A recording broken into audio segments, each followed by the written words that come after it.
வணக்கம், welcome to my channel. இன்றைக்கி நம்ம மகாபலிபுரத்தில் உள்ள ஸ்தலசேன பெருமாளை சேவிச்சுட்டு அப்படியே அங்கே உள்ள அந்த பஞ்சபாண்டவர் ரதம், அர்ஜுனனுடைய தபசு காட்சி இதெல்லாம் பார்க்கலான்னு கிளம்பினோம்.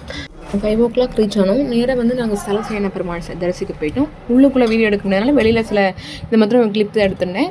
அடுத்து இப்படி தான் ஸ்தலசேன பெருமாள் படுத்துன்னு இருக்கார், தரையிலே படுத்துன்னு இருக்கார். அதில் அனந்தன் கிடையாது. அதை பார்த்துட்டு நாங்கள் கிளம்பும்போது மணி கொஞ்சம் லேட்டாக எடுத்து, ஆனால் 6 o'clock வரைக்கும் தான் உள்ளே என்டர் பண்ண முடிவான்னு சொல்லி ஆட்டோக்காரர் சொன்னேன். நாங்கள் போய் டிக்கெட் வாங்கி ட்ரை பண்ணலான்னு கிளம்பினோம். பட் அது கதவை க்ளோஸ் பண்ணிட்டேன். ஆனால் வெளியிலேருந்து பார்க்கலான்ட்டு அதை பார்த்தோம். கொஞ்சம் லைட்லாம் ரொம்ப போடாதனால கொஞ்சம் டல்லாக தான் இருந்தது. ஆனால் சிற்பங்கள்லாம் ரொம்ப அருமையாக இருந்தது. 5 பேருக்கும் ரதம் தனித்தனியாக பண்ணியிருந்தா. இதனுடைய சிற்பக்கலை தான் மிகவும் பாராட்டத்தக்கது. கால சிற்பக்கலைக்கு ஒரு உதாரணமாக விளங்குறது.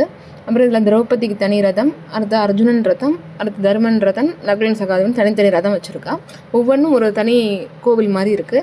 பார்க்குறதுக்கு ரொம்ப அழகாக இருக்குது. முதல் ரதம் திரௌபதியோடது, கூரை மாதிரி வேயப்பட்டிருக்கு. இதுதான் திரௌபதி ரதம்னு அதில் வெளியிலே ஒரு போர்டில் போட்டு எல்லாம் எழுதியிருக்கான். இந்த வீடியோ பிடிச்சிருந்தால் லைக் பண்ணுங்க, ஷேர் பண்ணுங்க. தேங்க்யூ ஃபார் வாட்சிங் மை சேனல்.